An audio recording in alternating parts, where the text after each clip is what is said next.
Kajian impak pengambilalihan konsesi tol siap 2 hingga 3 bulan lagi.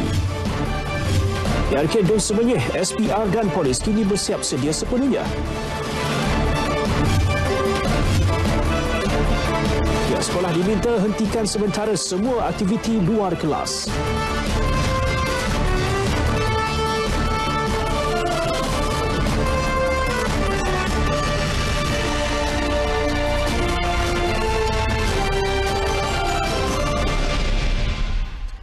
Salam hormat dan salam sejahtera. Ini N5 bersama dengan saya, Redwan Robin. Dan selain tajuk utama itu tadi, kita juga akan berlintas langsung ke negeri-negeri dan akan mulakan dengan Negeri Sembilan bersama dengan Azlina Kamarudin. Kemudian kita juga akan ke Terengganu bersama dengan Muhammad Rashidi Muhammad Isa. Seterusnya, kita juga akan mendapatkan perkembangan dari Sabah bersama dengan Juvinia Jim Lajim dan diakhiri dengan Negeri Sarawak bersama dengan rakan penyampai Nur Jauna Abdullah. Terus bersama kami dalam N5 untuk perkembangan setempat sekitar negeri.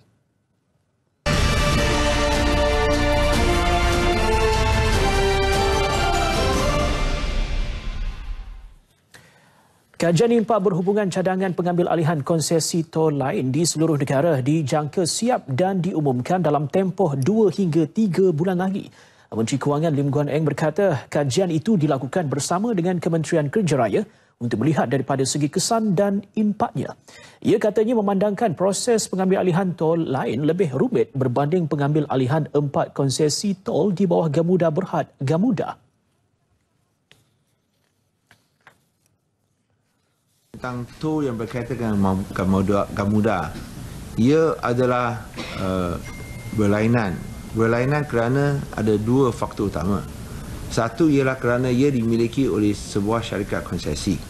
Kedua kerana ia semua dalam kawasan bandaraya. It's what we call intra-city tolls. So dari aspek ini ia amat jelas, strukturnya jelas. Dan oleh kerana jelas, kita boleh uruskannya berdasarkan beberapa prinsip yang saya tak mahu sebut mudah lah. Tapi yang boleh difahami, tidak terlalu complicated. Kerajaan sebelum ini mengumumkan telah memulakan proses perundingan dengan Gamuda untuk mengambil alih 4 konsesi lebuhraya yang mana syarikat tersebut mempunyai pegangan majoriti. Lebuhraya berkenaan ialah Lebuhraya Damansara Puchong LDP, Sistem Penyuraian Trafik KL Barat Sprint, Lebuhraya Shah Alam Kesas dan Terowong Smart. Dalam masa sama, beliau meminta semua pihak termasuk media agar tidak membuat sebarang spekulasi berhubung cadangan pengambil alihan 4 lebuhraya daripada Gamuda. Beliau ditemui selepas menyempurnakan Majlis Sambutan Hari Hasil ke-23 Lembaga Hasil Dalam Negeri 2019. Mursyidul Ampas Dato' Hashim Jassin hari ini dipanggil Suruhanjaya Pencegahan Rasuah Malaysia SPRM untuk diambil keterangan. Beliau dilihat hadir ke pejabat SPRM Perlis pada 9.40 pagi tadi dengan menaiki kereta Proton Saga Putih ditemani seorang wanita dan beberapa anggota Jabatan Amal PAS. Beliau memberi keterangan hampir 2 jam kepada pihak SPRM sebelum meninggalkan pejabat SPRM tanpa disedari pihak media yang menunggu di bangunan Wisma Persekutuan itu. Bagaimanapun ketika dihubungi media, beliau memaklumkan keterangan berkenaan tiada kaitan dengan dakwaan menerima duit daripada pihak UMNO. Sebaliknya mengenai pembelian kereta jenis Porsche Cayman oleh anaknya yang menggunakan permit import AP miliknya atas kapasiti sebagai ahli parlimen sebelum ini. Beliau turut mengesahkan tiada satu pun keterangan yang dibuat adalah berkaitan penerimaan duit RM90 juta daripada UMNO. Baik, sebelum kita beralih ke laporan selanjutnya, kita ikuti terlebih dahulu penetapan harga minyak mingguan bagi tempoh 2 hingga 8 Mac 2019.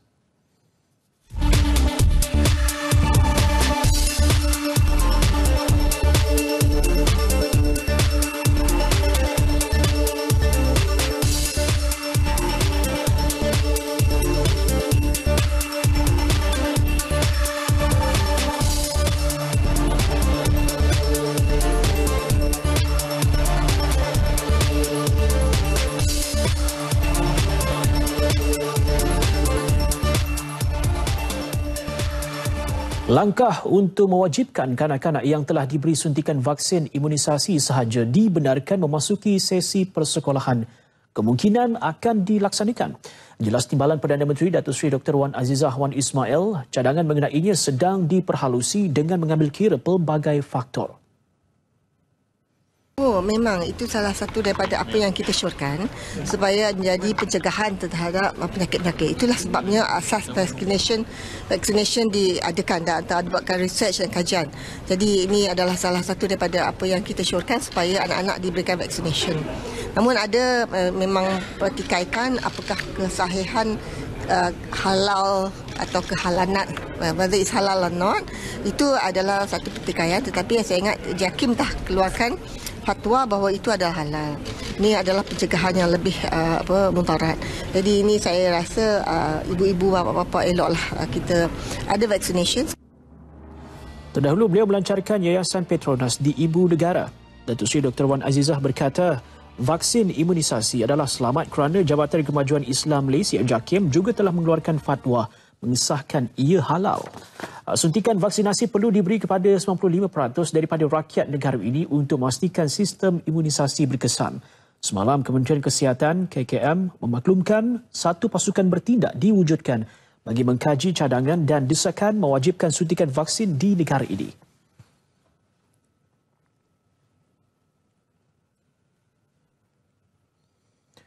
Kementerian Pendidikan meminta pihak sekolah agar menghentikan sementara semua aktiviti luar kelas memandangkan cuaca panas pada masa sekarang. Menterinya Dr. Mazli Malik berkata surat peringatan sudah pun dikeluarkan kepada semua sekolah pada pertengahan bulan Februari lepas. Beliau difahamkan kebanyakan sekolah yang sepatutnya mengadakan acara sukan tahunan bermula minggu hadapan telah ditangguhkan. Di waktu panas, kita tidak menggalakkan sekolah-sekolah mengadakan aktiviti dan kita menggalakkan anak-anak supaya banyak minum air dan kepada ibu bapa supaya berpesan kepada anak-anak mereka untuk menjaga kesihatan, banyakkan minum air dan kurang kepada aktiviti luar. Jabatan Meteorologi Malaysia, Met Malaysia meramalkan fenomena cuaca panas yang melanda bahagian barat Semenanjung dan Sabah dijangka berterusan hingga akhir Mac ini. Setakat ini, Dr. Mazli mengesahkan belum ada kes berkaitan strok haba melibatkan pelajar di negara ini. Bekalan air di 7 empangan di Selangor mencukupi meskipun cuaca panas dijangka berterusan sehingga hujung Mac ini. Pengerusi Jawatankuasa Tetap Infrastruktur dan Kemudahan Awam, Permodenan Pertanian dan Industri Asas Tani Negeri, Izam Hashim berkata, kesemua empangan berada pada tahap memuaskan iaitu melebihi 85% ketika ini. Menurut Izam, sehingga semalam paras air di empangan Sungai Semenyih mencatatkan paras bacaan 99.52%, manakala empangan Tasik Subang 97.40%, empangan Sungai Selangor 96.89% dan empangan Sungai Tinggi 96.51%. Manakala bagi empangan Batu 93.96%. Katanya lagi, dua lagi empangan iaitu empangan Sungai Langat berada pada paras 93.27% dan empangan Klang Gates 88.78%. Menurut Izam, Lembaga Urus Air Selangor luas akan melaksanakan beberapa alternatif sekiranya cuaca panas berterusan.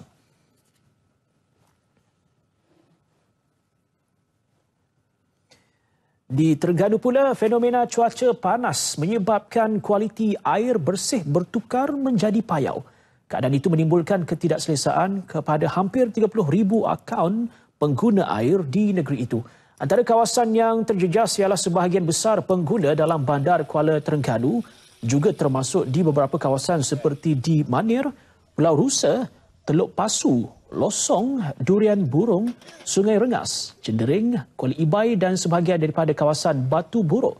Mereka yang menggunakan sumber air Syarikat Air Terengganu 1 menerusi loji yang disedut daripada Sungai Pulau Musang terdedah kepada masalah air payau. Masalah ini berpunca daripada ketiadaan hujan di kawasan tadahan di sebelah pedalaman Terengganu yang menyebabkan arah Sungai Terengganu menyusut. Keadaan itu menyebabkan ketika air pasang besar, air laut mudah memasuki ke aliran Sungai Terengganu yang menyebabkan ia menjadi payau. Masalah itu berlaku di luar jangka kerana ia bermula lebih awal berbanding tahun-tahun sebelumnya.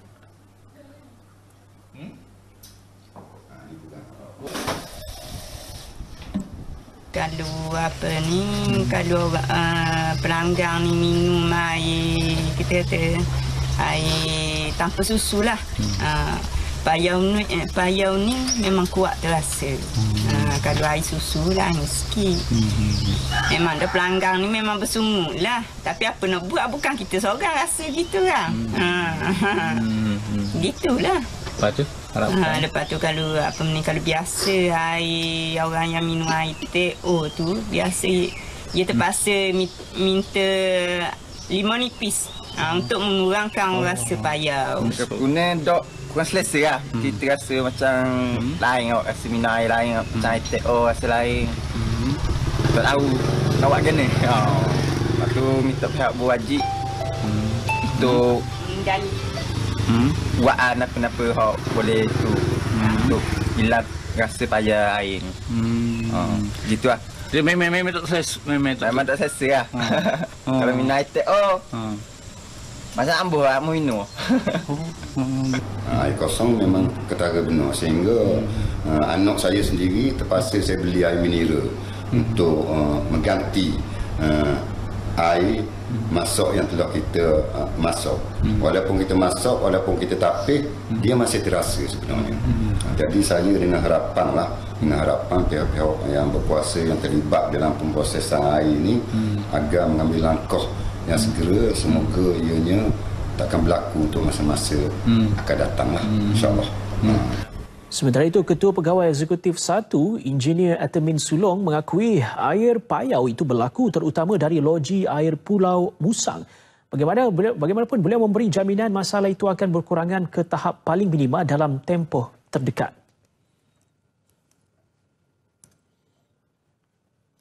Baik, cuaca panas yang melanda Semenanjung ketika ini pastinya turut dirasai di Negeri Sembilan. Adakah ia turut menjejaskan bekalan air di negeri itu? Untuk perkembangannya dan juga mengetahui lebih lanjut, kita bersama dengan rakan setugas Azlina Kamarudin yang telah pun bersedia di studio berita Kompleks Penyiaran Tuanku Muhammad Seremban. Silakan Azlina.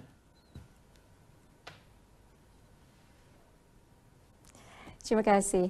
Bekalan air mentah di negeri ini mencukupi biarpun fenomena panas dijangka berlaku sepanjang bulan ini. Menteri Besar Negeri Sembilan, Datuk Seri Aminuddin Harun berkata, sehingga kini empangan air di seluruh negeri berada pada tahap memuaskan, termasuk empangan air di Tampin.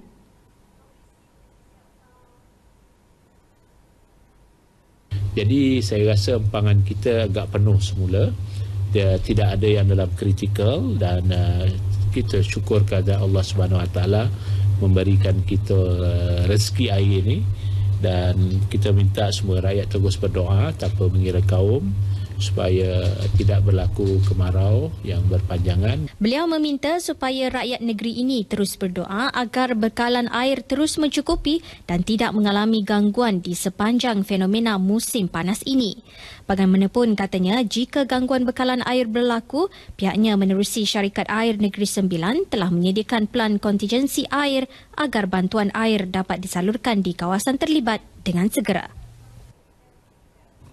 Dalam inisiatif mengukuhkan hubungan rumah tangga, Kerajaan Negeri Sembilan dengan kerjasama Lembaga Penduduk dan Pembangunan Keluarga Negara LPPKN terus memperkasa dan melaksanakan program Smart Start Second Honeymoon.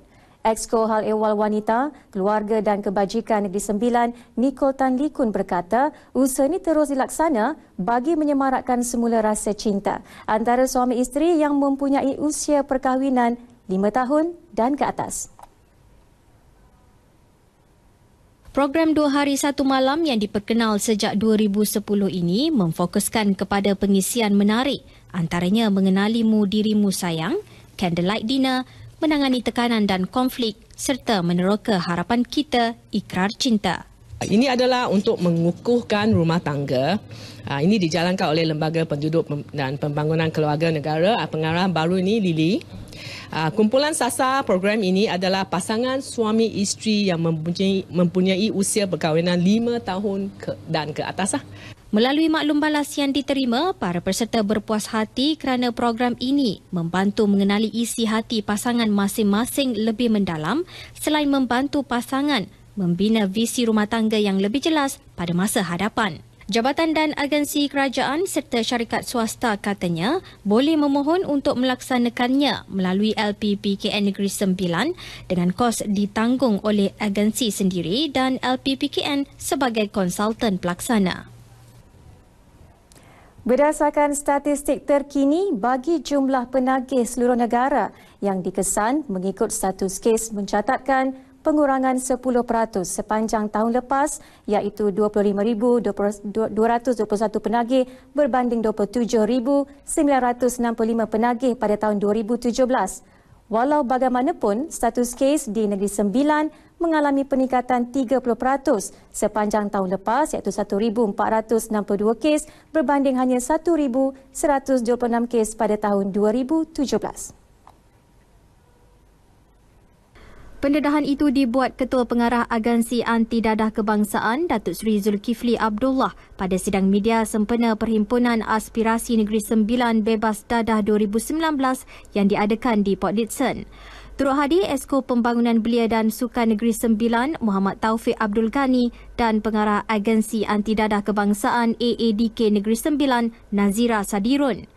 Dalam pada itu, beliau juga memaklumkan seramai 63,584 bilangan orang kena pengawasan OKP di seluruh negara yang dicatatkan sedang menjalani pengawasan di bawah AADK daripada Disember 2018 sehingga kini.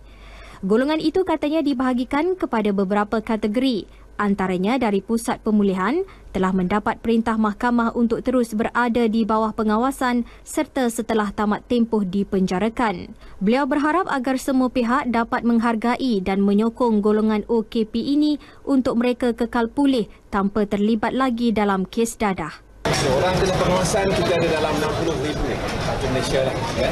Jadi ini adalah satu kelompok yang mustahak lah. Apa yang berlaku kepada mereka ni, sebahagian besarnya mereka ni sebelum diletakkan di bawah pengawasan, mereka adalah ditempatkan di pusat-pusat pemulihan. Setakat ini paparan dari Negeri Sembilan, kembali ke Angkasa Puri untuk laporan lain N5.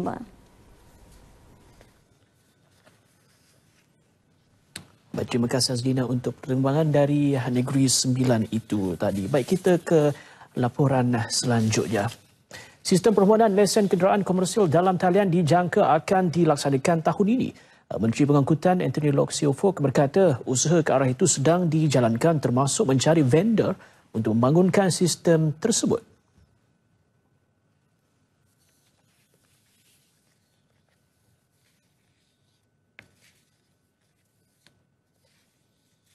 Jumlah perjawatan dalam APAD ada 380 dan ada 37 kekosongan yang sepatutnya telah diisi. Ada calon dia tetapi belum mendapat kelulusan daripada pihak JPA. Itu yang menyebabkan ada sedikit kelewatan. Beliau menjelaskannya dalam sidang media selepas Majlis Pelancaran Perkhidmatan Bas Percuma bagi pelajar di sekolah terpilih daerah Jelebu dan Jempol. Beliau berkata demikian ketika mengulas mengenai sebuah klip video yang tular memaparkan seorang pelanggan memarahi pegawai kaunter Pejabat Wilayah Agensi Pengangkutan Awam Darat APAD Kelana Jaya baru-baru ini. Sementara itu mengulas isu kekurangan tenaga kerja APAD, Loke berkata pihaknya sedang menunggu kelulusan Jabatan Perkhidmatan Awam JPA bagi mengisi kekosongan jawatan yang ada.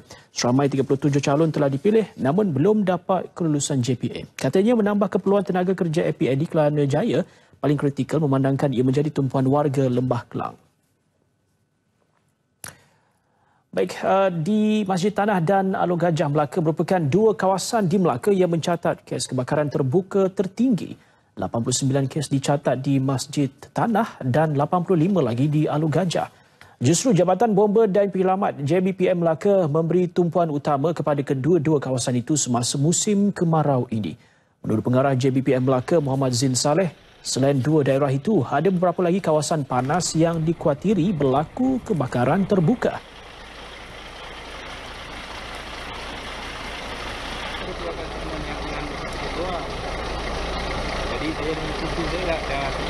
Hotspot jadi kita dapat kena pastilah. Dan kita sentiasa mengawasi kawasan-kawasan tersebut dan melalui rondaan-rondaan dari masa ke semasa Di samping kita menerima aduan-aduan, kita akan terus gerakkan anggota kita untuk ke lokasi. Di samping juga kita ada strategi yang kita gunakan. Kita bukan sampai ke tahap untuk membekukan cuti lah buat masa ni.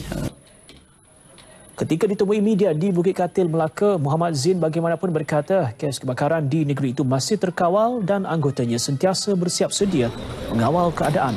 Beliau juga menasihatkan orang ramai supaya menghentikan semua aktiviti pembakaran terbuka buat masa ini. PKR tidak pernah mengeluarkan sebarang surat mendakwa kononnya parti itu tidak menyokong calon Pakatan Harapan PH dalam PRK Semenyih.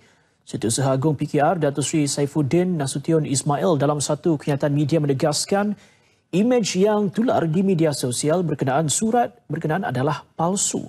Berdasarkan gambar yang tersebar, surat bertarikh 28 Februari itu menggunakan kepala surat PKR dan mengandungi tanda tangan Datuk Seri Saifuddin. Bagaimanapun ejaan nama dalam surat itu adalah salah.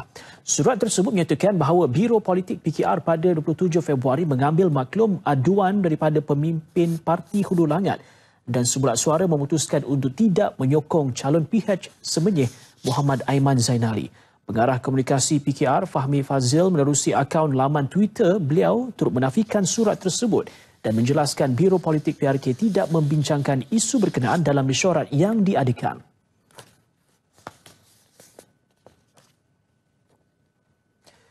1,115 pegawai polis dan kaki tangan awam terlibat dengan hari pengundian dan penjumlahan undi PRK Dun Semenyih esok. Jurucakap PRK, Ibu Pejabat Polis Daerah Kajang, Superintenden Muhammad Sabri Abdullah memaklumkan ia bagi memastikan 23 pusat mengundi dalam keadaan selamat dan terkawal. Polis menjangkakan hanya akan berlaku kesesakan di pusat-pusat mengundi, namun anggota trafik yang bertugas adalah mencukupi. Laluan yang dijangka akan mengalami kesesakan adalah di 6 lokasi berikut. Yang pertama, lampu isyarat Bandar Sangwe. Yang kedua, lampu isyarat Palin Jaya, lampu isyarat Sungai Lalang, Pekan Semenyih, Batu 26 Beranang dan terakhir Bandar Ricing. Laluan-laluan ini adalah di antara laluan Semenyih Kajang, Semenyih Beranang. Dia bercakap dalam satu sidang media khas di IPD Kajang, Selangor. Polis juga mengingatkan kepada orang ramai yang tidak terlibat dengan urusan mengundi esok agar menggunakan laluan alternatif bagi mengelakkan kesesakan di laluan utama. Superintenden Muhammad Sabri turut menjelaskan sepanjang tempoh berkempen, 335 permit ceramah dan kempen politik sudah dikeluarkan oleh IPD Kajang.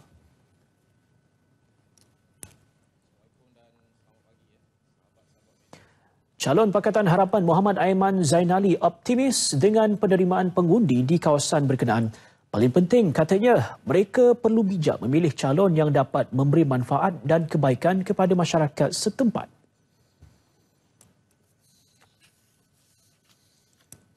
Sepanjang kempen kita lihat mungkin pada awalnya kita nampak momentum kepada Pakatan Harapan ini agak perlahan.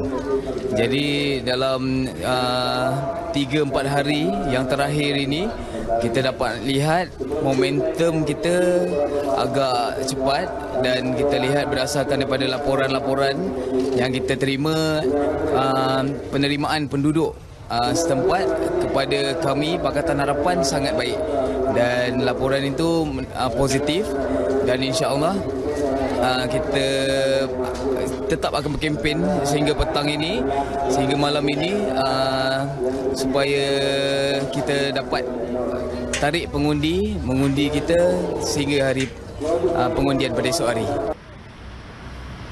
Muhammad Aiman sekali lagi memberi penghargaan kepada jentera parti yang sanggup bekerja keras tanpa mengira masa semata-mata bagi memastikan kemenangan PH. Jentera parti bergerak ke seluruh pelosok Semenyih berkempen dan mengumpul maklumat berkaitan momentum pengundi terhadap calon. Muhammad Aiman bersama Presiden PPBM Tan Sri Muhyiddin Yassin mengerjakan solat Jumaat bersama masyarakat setempat di Masjid Raja Muda Musa Semenyih. Baik, kempen pemilikan rumah atau HOC yang bermula awal tahun ini berpotensi memacu pasaran hartanah tempatan ketika ini dan bakal pembeli berpeluang untuk memiliki rumah dengan harga lebih rendah menerusi diskaun minimum 10% dan sifar duty stamp bagi dokumentasi pinjaman selain insentif tambahan oleh pemaju. Wartawan Asni Fatin Anwar yang kini berada di Pusat Konvensyen Kuala Lumpur ada laporannya. Terima kasih rakan tugas. Difahamkan kali terakhir kempen seumpama ini dianjurkan pada 2002. Selain memanfaatkan bakal pembeli, kempen ini juga dapat membantu pemaju menjual unit hartanah kediaman yang berlebihan di pasaran ketika ini. Dan saya pasti ramai bakal pembeli yang ingin mengetahui butiran lanjut. Justru individu paling tepat yang boleh berkongsi maklumat mengenai penganjuran kempen ini ialah Dato' Insinyur Som Heng Chun, Presiden Persatuan Pemaju Hartanah dan Perumahan Malaysia atau lebih dikenali sebagai REHDA. Baik, apa khabar Dato'? Khabar baik. Okey, baik Dato'. Saya ingin bertanyakan beberapa soalan mengenai penganjuran tahun 2019 ini. Mungkin Datuk boleh berkongsi adakah ini penganjuran kali pertama bagi tahun ini dan berapa ramai pemaju yang menyertai kemahiran ini? Pada petang ini kami bertuah berada di KLCC Convention Center di mana tempat beradanya kempen pemilikan perumahan iaitu popularly known as Home Ownership Campaign. Kali terakhir kempen ini diadakan adalah pada tahun 2002 dan pada tahun ini ia merupakan kempen yang istimewa kerana pada tahun lepas di mana semasa belanjawan diumumkan, kerajaan Malaysia telah mengumumkan beberapa insentif yang diberikan kepada bakal pembeli rumah. Dan pada hari ini kita ada seramai 51 pemaju dan 4 agensi kerajaan yang mengambil bahagian dalam kempen ini. Dalam kempen ini kita juga pada petang ini terdapat 5 buah institusi kewangan yang mengambil bahagian. Baik Datuk, saya pasti yang ingin diketahui oleh pembeli rumah ialah berapakah harga rumah yang ditawarkan dan juga di mana lokasinya? Okay. Pada petang ni kebanyakan yang mengambil bahagian, pemaju yang mengambil bahagian, projek-projek mereka kebanyakan berada di kawasan Lembap Kelang dan kita ada juga pemaju daripada Seremban yang ada pada petang ini. Kempen di KLCC Convention ini akan berjalan selama 3 hari daripada hari ini sampai hari Ahad, tetapi kempen HOC ini adalah sehingga hujung bulan Jun. Terima kasih Datuk kerana sudi berkongsi dengan RTM. Jadi terima kasih. Jadi sebentar saja lagi kempen ini akan dilancarkan oleh Perdana Menteri Tun Dr. Mahathir Mohamad. Jadi saya kira itu sahaja perkongsian dari Pusat Konvensyen Kuala Lumpur ini. Kita bersama semula dengan rakan setugas di Angkasa Puri. Kembali. Segmen Lintas Langsung N5 hari ini diteruskan dengan dari perkembangan dari negeri Terengganu dan untuk laporan terkini dari sana kita bersama dengan rakan setugas Muhammad Rashidi Muhammad Isa. Silakan Syedi. Produktifkah sekitaran marin di Semenanjung Negara? Atau terancamkah ia kerana pencemaran dan perubahan iklim? Status terkini produktiviti atau ancaman kepada oceanografi fizikal, kimia, biologi dan pencemaran itu bakal dirumus dalam hasil kajian Universiti Malaysia Terengganu UMT selepas ekspedisi pelayaran kedua kapal penyelidik atau Research Vessel Discovery ke Pameran 5 2019. Menurut Ketua Penyelidik Ekspedisi Dr. Rosmawati Mat Amin, kajian lebih komprehensif akan dikumpul sepanjang 24 hari ekspedisi pelayaran sejauh 1,114 batu nautika. Daripada ekspedisi kajian ini, spesimen satunya spesimen yang telah pun diidentifikasi akan disimpan di dalam pusat rujukan dan repository RRC UMT sebagai khazanah harta negara sebab untuk rujukan masa akan datang.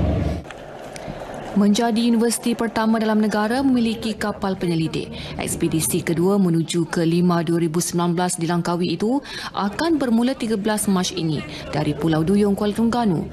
Pengerusi Sekretariat Pelayaran Ekspedisi Saintifik UMT 519, Dr. Hasrizal Syahari berkata, RV Discovery akan berlabuh di Pelabuhan Gelang Patah bagi menyempurnakan pelancaran menyelusuri 5 2019 UMT meniti setiakawan komuniti. Untuk aktiviti kajian, mereka akan singgah di beberapa lokasi termasuk Pelabuhan Kelang dan Pulau Perak.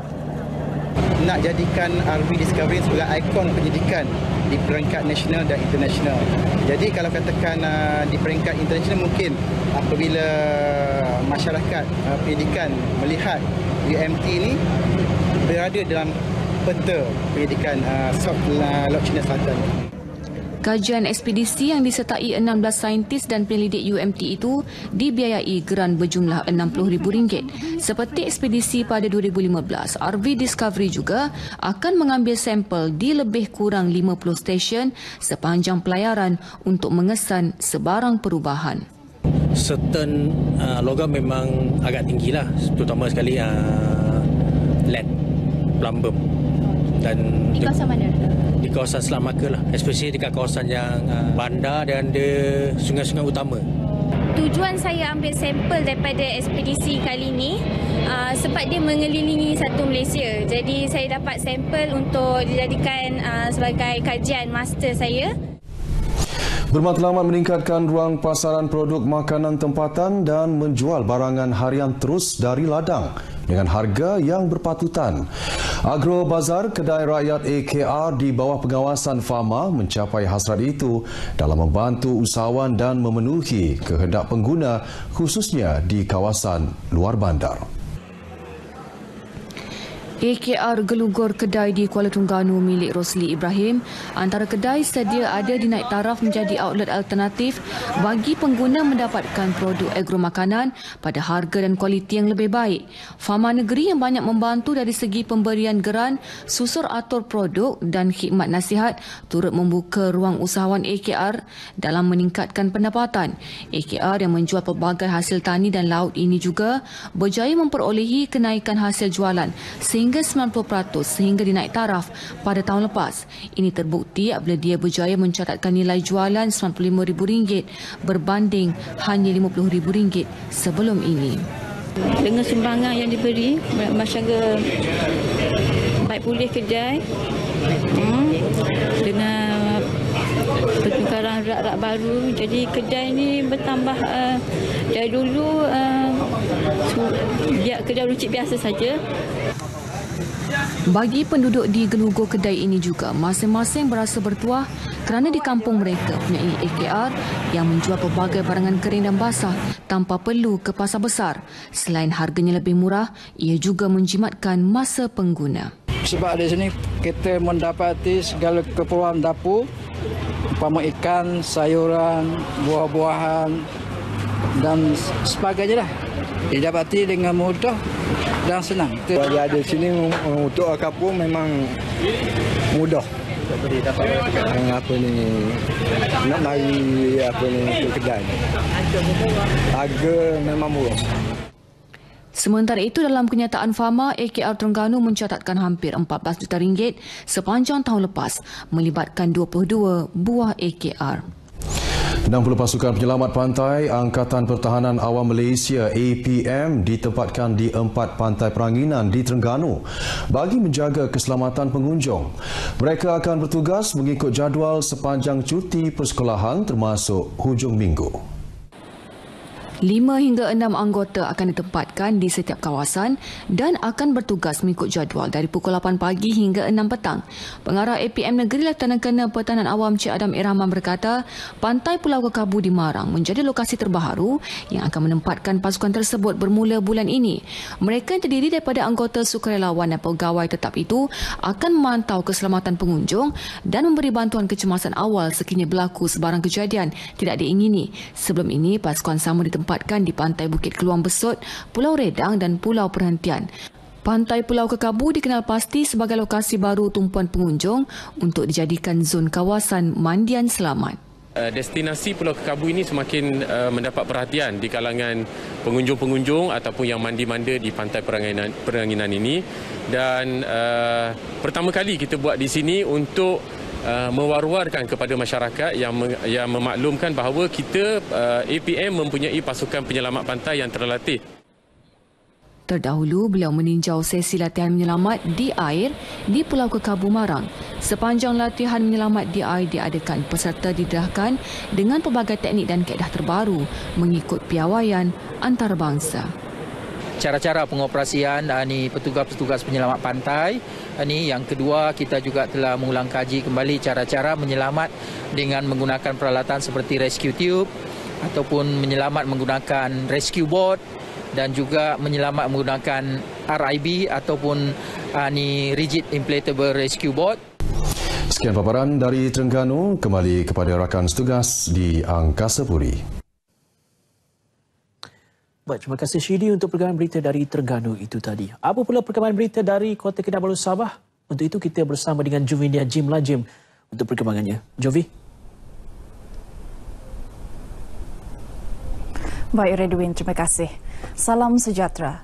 Sejumlah 2.3 juta ringgit nilai jualan disasarkan menerusi 4 syarikat tempatan Sabah yang terpilih menyertai Expo Jualan dan Pameran Produk Makanan dan Minuman atau Expo Foodex 2019. Expo kali ketiga dianjurkan itu akan diadakan di Makuhari Messe Chiba, Jepun pada 5 hingga 8 Mac ini. 4 syarikat terpilih itu adalah Kimanis Food Industries Distribution Sendirian Berhad, Twinain Sendirian Berhad, Koperasi Pembangunan Desa dan Konelayan yang akan mempamerkan 34 produk makanan dan minuman yang sudah mendapat pensijilan halal termasuk kerepek rumpai laut, serbuk lada putih dan madu kelulut.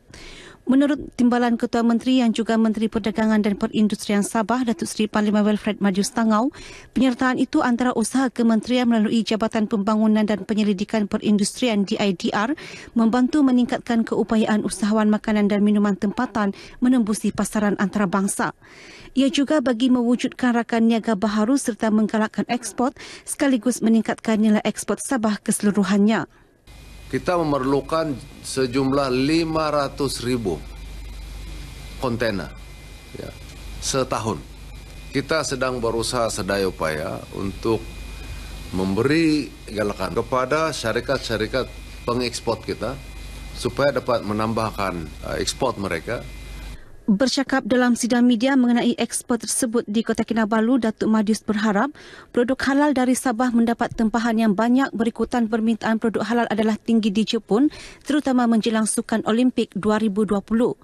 Sebanyak 3,500 syarikat dan 85,000 pembeli dari seluruh negara dijangka hadir dalam Expo Foodex 2019.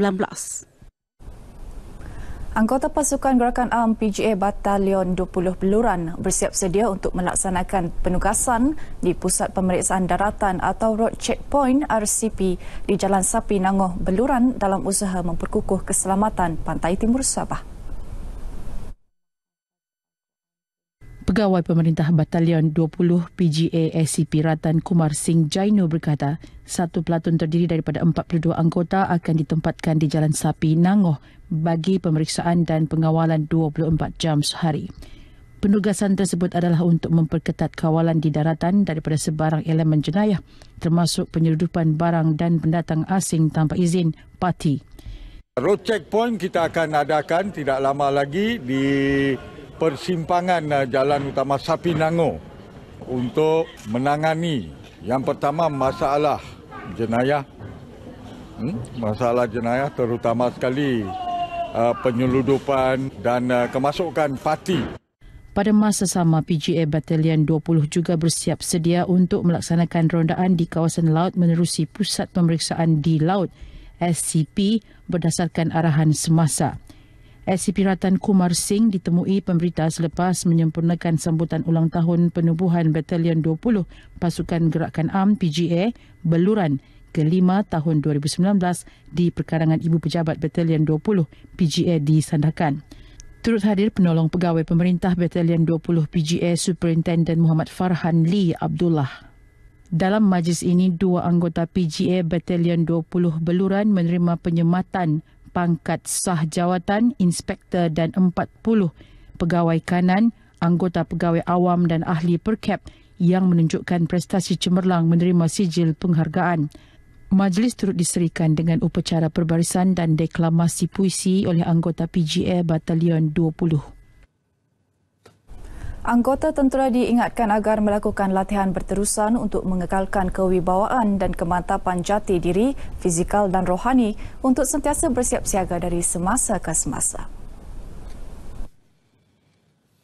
Menurut Panglima Angkatan Petugas 450 Major Jeneral Dato' Muhammad Kir Abdullah, latihan berterusan juga boleh menjadi batu loncatan bagi anggota menjadi anggota tentera kelas pertama. Katanya latihan berterusan adalah selaras tahun 2019 sebagai tahun latihan dan penjajaran yang dilaksanakan serentak melibatkan latihan medan di peringkat brigade di kedua-dua pemerintahan Medan Barat dan Timur. Pada masa sama, anggota tentera turut diingatkan agar memberi tumpuan dan komitmen sepenuhnya dalam melaksanakan tugas dengan menjadikan Direktif Panglima Tentera Darat 2019 hingga 2022 dan Pelan Strategik Tentera Darat sebagai panduan, perancangan dan kompas muktamad.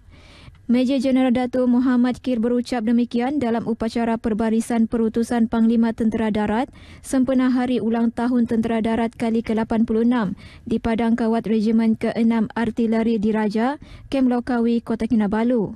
Dalam majlis ini, seramai 12 pegawai dan 333 anggota lain-lain pangkat di bawah Markas Angkatan Petugas 450 yang diketuai Timbalan Komander Regimen 507 Askar Wataniah, Lieutenant Kolonel Farid Arifin Muhammad Arif terlibat dalam upacara perbarisan berkenaan. Baik saudara, sekian berita dari Sabah petang ini. Kita kembali kepada Redwin di Angkasa Puri. Silakan Redwin. Baik, terima kasih Jovina untuk laporan dari negeri Sabah itu tadi. Baik, seterusnya kita ke Sarawak dan terus saja bersama dengan Nur Jamna Abdullah.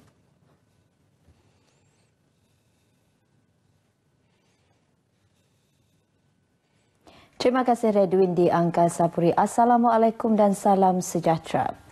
Penguatkuasaan larangan merokok di tempat makan di seluruh Sarawak yang bermula hari ini melibatkan 480 pegawai dan penolong pegawai kesihatan.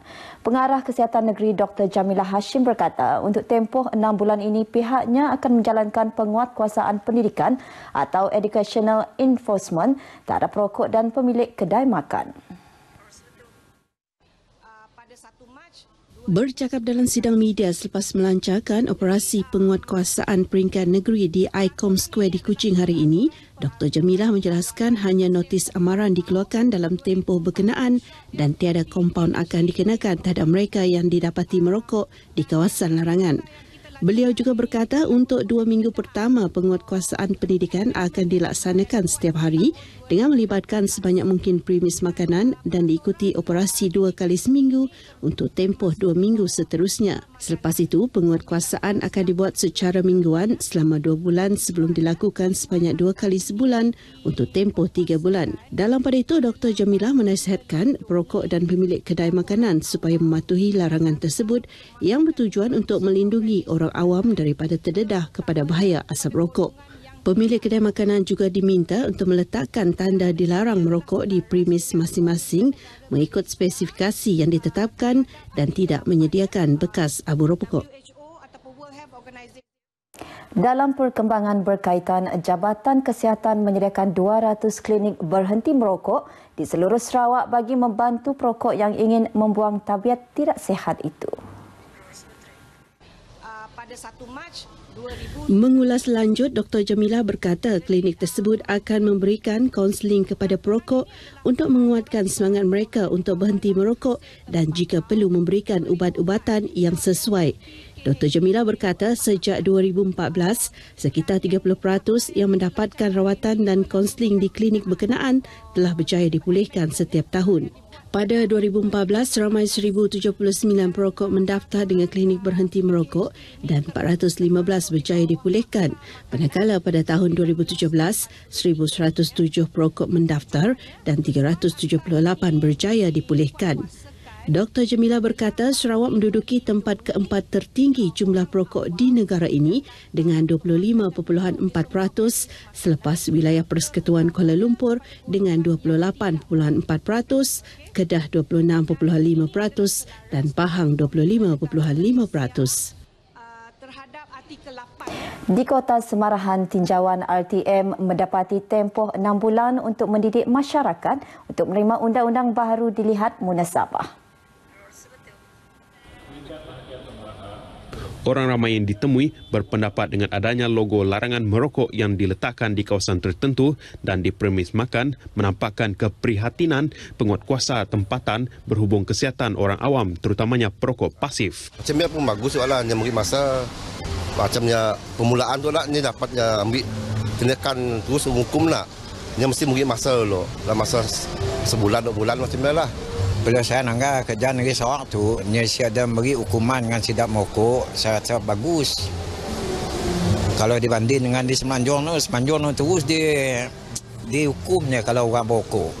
Pegawai Epidemiologi Bahagian Pejabat Kesihatan Semarahan, Dr. Nur Baizura Jamali yang ditemui pemberita turut mendedahkan tempoh pendidikan ini harus dipatuhi. Oleh itu, beliau berharap 433 premis makan di Semarahan patuh undang-undang penguatkuasaan ini sehingga larangan penuh mula dikuatkuasakan pada September kelak.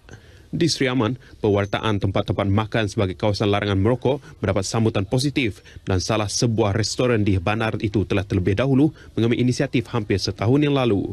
Bagi pengusaha restoran berkenaan, Abdillah Ahmad, mereka telah memulakan langkah tersebut dengan meletakkan tanda larangan merokok pada April tahun lepas. Okay, motivasi terbesar kita ialah tentang keprihatinan terhadap semua customer. Okay?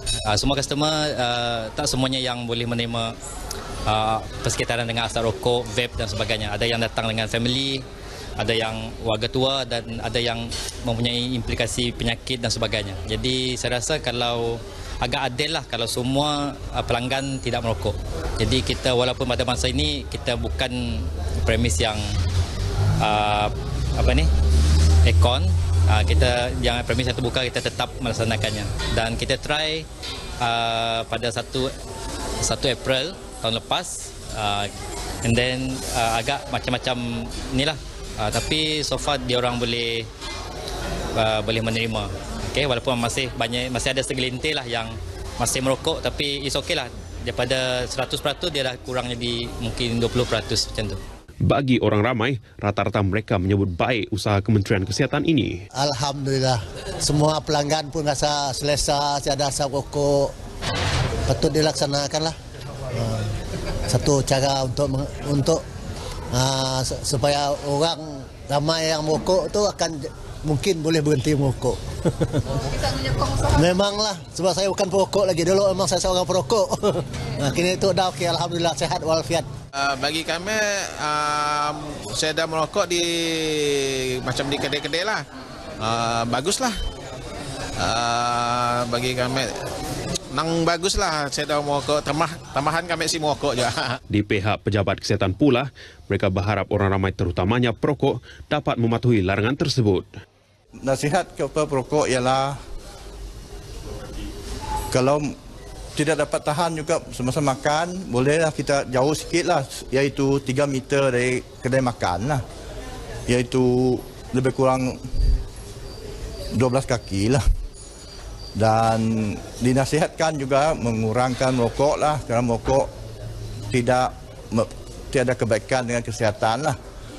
Dan dia juga tidak membawa keuntungan kepada kita sama lah. Setengah orang memang dia alergik ke, dia akan mendatangkan tidak keselesaan kepada orang yang tidak merokok lah. Selama tempoh 6 bulan bermula hari ini, pihak penguatkuasa kesihatan hanya akan memberi didikan dan notis amaran kepada mereka yang melanggar larangan ini. Penguatkuasaan larangan merokok di Bintulu dan Miri diadakan di Medan Selera di kedua-dua bandar berkenaan. Di Bintulu ia diadakan di Medan Selera Park City, manakala di Miri ia berlangsung di Marina Square.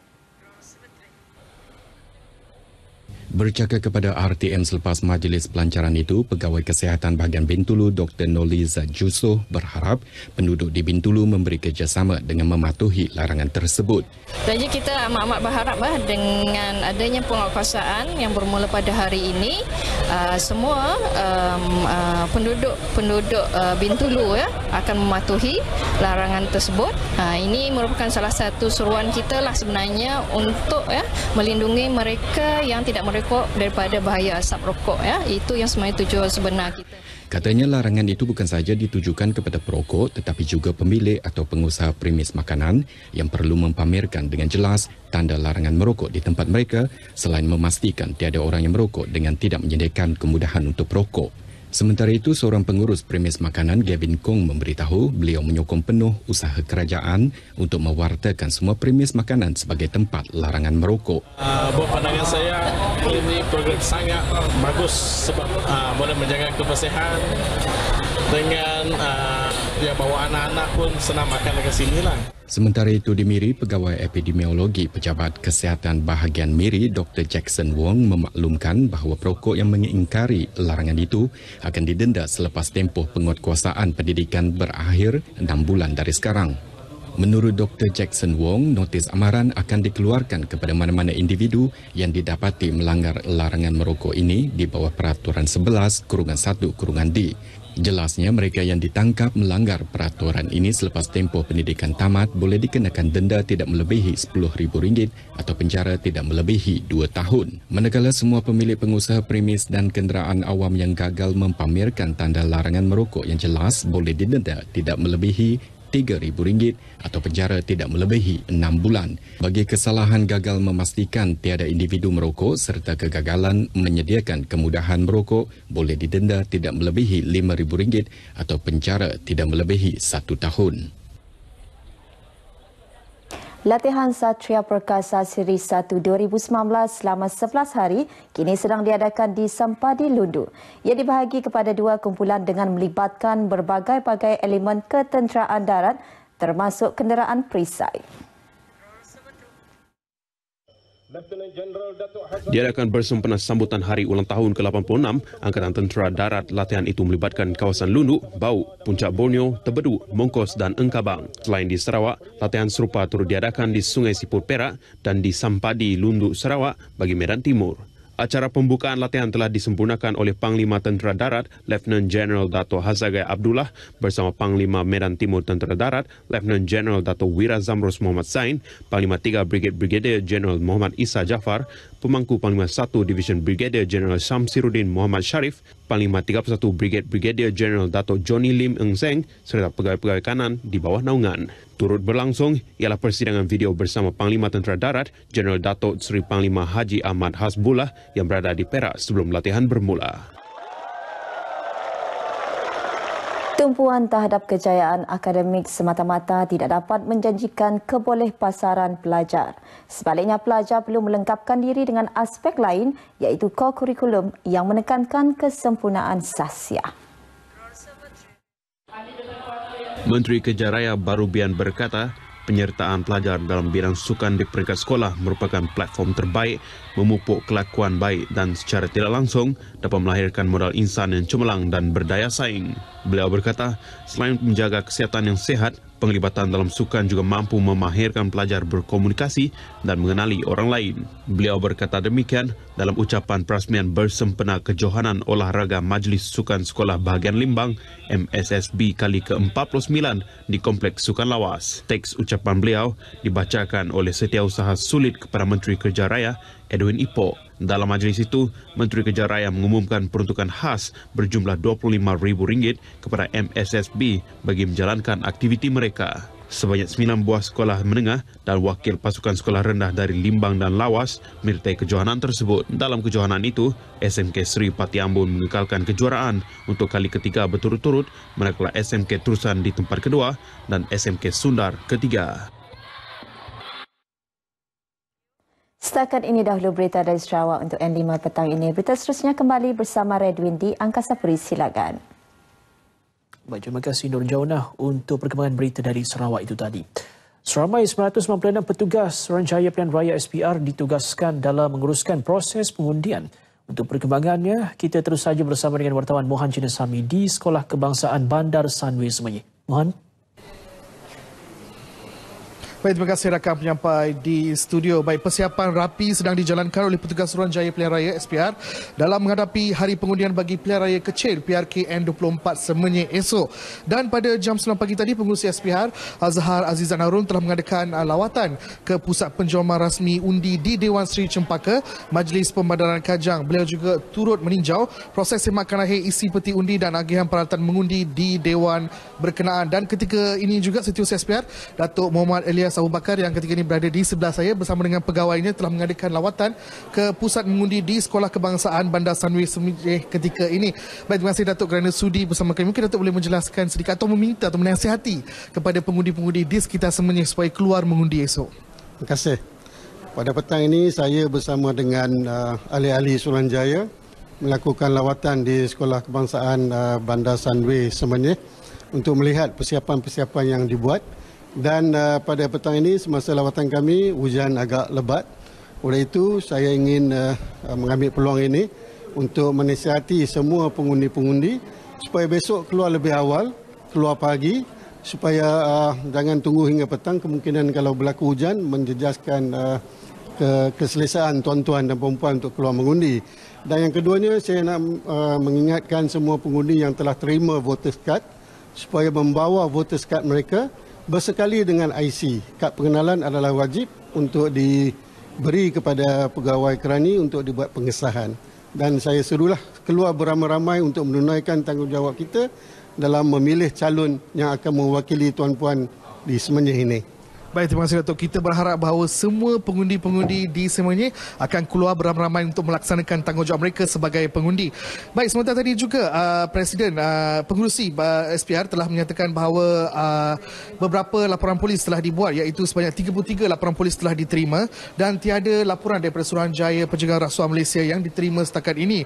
Dan untuk pengetahuan anda, 116 saluran undi dan 24 pusat undi akan dibuka bagi membolehkan seramai 53,411 orang mengundi dan seramai 996 petugas SPR juga akan bertugas pada keesokan hari bagi memastikan bahawa proses pengundian berjalan dengan lancar. Dan selain itu, saya juga turut dimaklumkan 1,115 anggota polis akan ditugaskan untuk mengawal keselamatan semasa hari pengundian esok. Jadi sekian sahaja laporan saya. Kita kembali bersama rakan penyampai di studio. Silakan.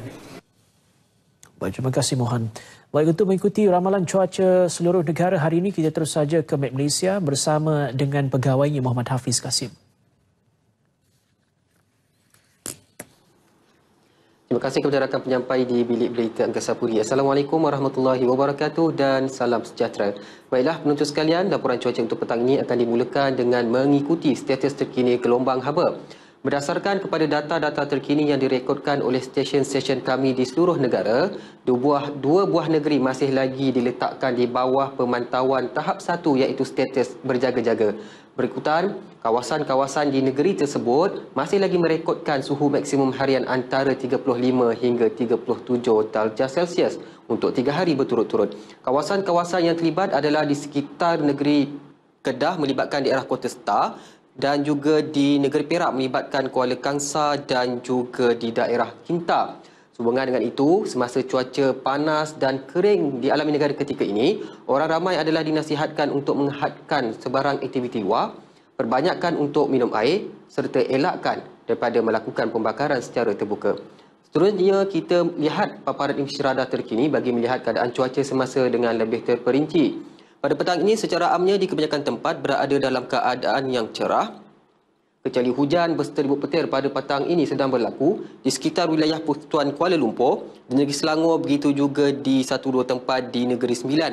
Hujan di 1-2 tempat juga turut sedang berlaku di sekitar negeri Johor, di mana hujan yang sedang berlaku ini dijangkakan semakin beransur-ansur reda menjelang awal malam nanti.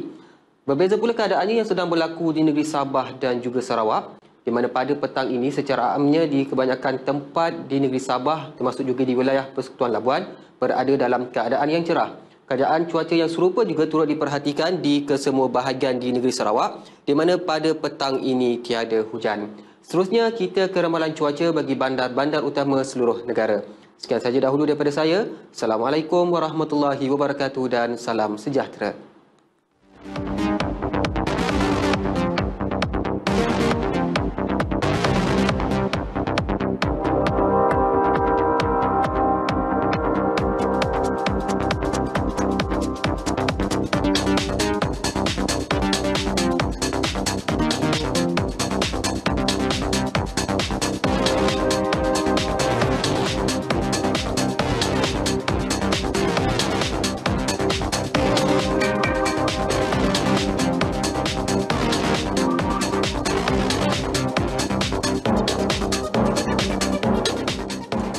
Laporan cuaca itu menutup N5 untuk edisi hari ini. Jangan lupa untuk terus melayari laman Facebook Berita RTM untuk pelbagai perkembangan berita tempatan dan juga antarabangsa. Dan selepas ini, rancangan Bis Malaysia akan menyusul. Saya Ray Robin, salam hormat dan kita jumpa lagi.